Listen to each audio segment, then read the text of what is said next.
எல்லாருக்கும் வணக்கங்க. இனிய தமிழ் புத்தாண்டு நல்வாழ்த்துக்கள்.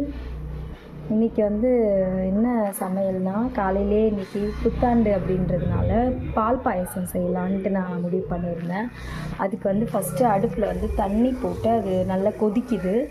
அப்புறம் இன்னும் ஒரு பாத்திரத்தில் பால் காய்ச்சுறேன். அப்புறம் நெய் ஊற்றி இந்த சேமியா வறுத்து வச்சுருக்கேன்.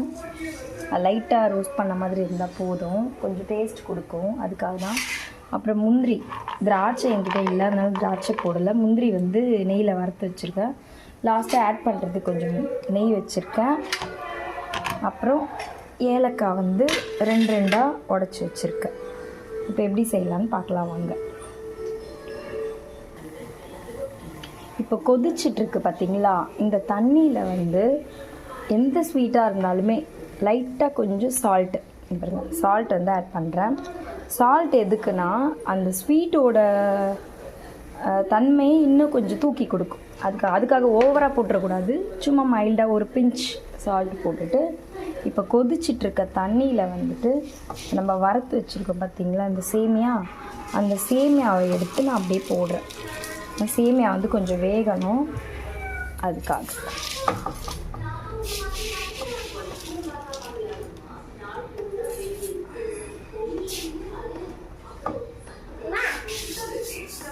என்னப்பா,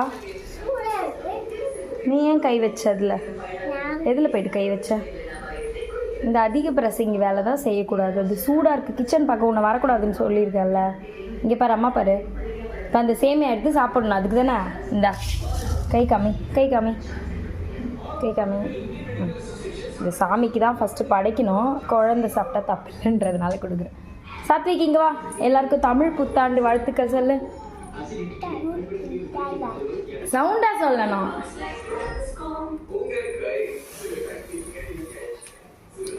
இப்போ பால் கொதிச்சு வருது பாருங்க. பால் காய்ச்சின பால் ஊற்றுனா இன்னும் பாயசத்துக்கு நல்லாயிருக்கும். ஏன்னா தண்ணியில் வேக வச்சிடறோம் இல்லைங்களா. டைரெக்டாக பால்லையே போட்டு சேமியாவை கொதிக்க வைக்கலாம், வேக வைக்கலாம். பட் அது லைட்டாக நான் 2 டைம் செய்யும் போது பால் வாசனை வர மாதிரி ஆயிடுச்சு, கொஞ்சம் ராவாக இருக்க மாதிரி. சேமியா நல்லா வேகட்டும். எல்லோரும் பாயசத்துக்கு அந்த பாயசத்துக்குன்னு இருக்க சேமியா யூஸ் பண்ணுவாங்க. ஆனால் எனக்கு ரொம்ப பிடிச்சது கிச்சடிக்கு யூஸ் பண்ணுற சேமியா ரொம்ப பிடிக்கும். அது எல்லோரும் அது ஏன் பிடிக்குது அப்படின்னு நினைப்பீங்க, பட் எனக்கு ரொம்ப பிடிக்கும். அந்த சேமியாவில் தான் செய்வோம் நாங்கள் பாயசம்.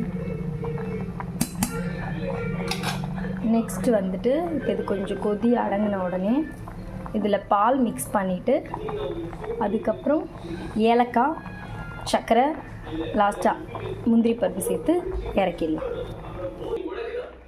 இப்போ சேமியாவில் இந்த பால் ஆட் பண்ணுறேன். போதும், நான் தண்ணி ஆல்ரெடி இருக்கிறதுனால இந்த பாலே ஓகேவாக தான் இருக்கும். ஸோ இது ரெண்டுமே சேர்ந்து இப்போ கொஞ்சம் கொதிக்கட்டும். இது வீட்டில் சிம்பிளாக இப்போ பாயசத்தில் மில்க் மேட் அப்புறம் என்னென்னவோ ஆட் பண்ணுறாங்க. பட் இது இதோட டேஸ்ட் தனி தான், அதுவும் டேஸ்ட்டு தான். பட் அது இப்போ மாடர்ன் வேர்ல்டில் இந்த மில்க் மேட்லாம் ஆட் பண்ணி செய்கிறாங்க. ஸ்டார்டிங்லலாம் இந்த பால் கூட ஆட் பண்ண மாட்டாங்க வீடுங்களில். வெறும் தண்ணி, சேமியா, ஏலக்காய் கூட இருக்குமான்னு தெரியல, அந்த மாதிரிலாம் செஞ்சு சாப்பிடுவாங்க. அது அவங்க செஞ்சு முடிச்சுட்டு அவங்க சாமிக்கு வச்சு படைக்கிறதுக்குள்ளேயே அது அப்படியே ஜெல்லி மாதிரி ரொம்ப இறுகிடும். அதை கேக் மாதிரி கட் பண்ணி வச்சு அந்த பாயசத்தையும் சாப்பிடுவாங்களாம் ஃபேமிலியாக உட்காந்து. இப்போ நம்மளுக்கு இவ்வளோ டேஸ்ட்டாக செஞ்சு கொடுத்தா தான் பசங்க சாப்பிட்றாங்க.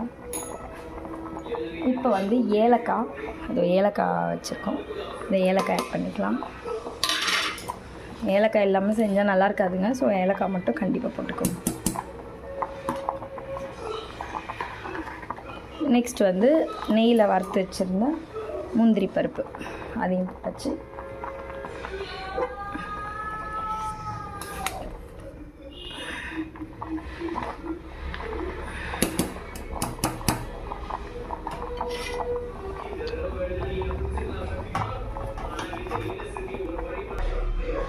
இப்போது இதுக்கு தேவையான சர்க்கரை ஆட் பண்ணிக்கலாங்க.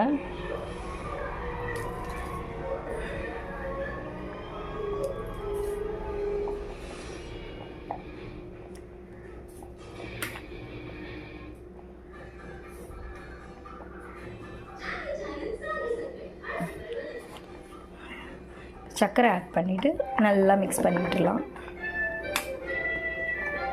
சர்க்கரை ஸ்டார்டிங்லேயும் ஆட் பண்ணலாம், மிடில்லையும் ஆட் பண்ணலாம், லாஸ்ட்டாக கூட ஆட் பண்ணலாம். பத்தலைன்னா இறக்கி வச்சுட்டு கூட கொஞ்சம் சூடு அடங்குறதுக்குள்ளே மிக்ஸ் பண்ணி விட்டுடலாம். அது சர்க்கரை கலந்துட்டு. ஸோ இது கொஞ்சம் கொதிக்கட்டும். ஓகே, இப்போ பால் பாயசம் வந்து ஃபுல்லாக ரெடி ஆகிடுச்சுங்க.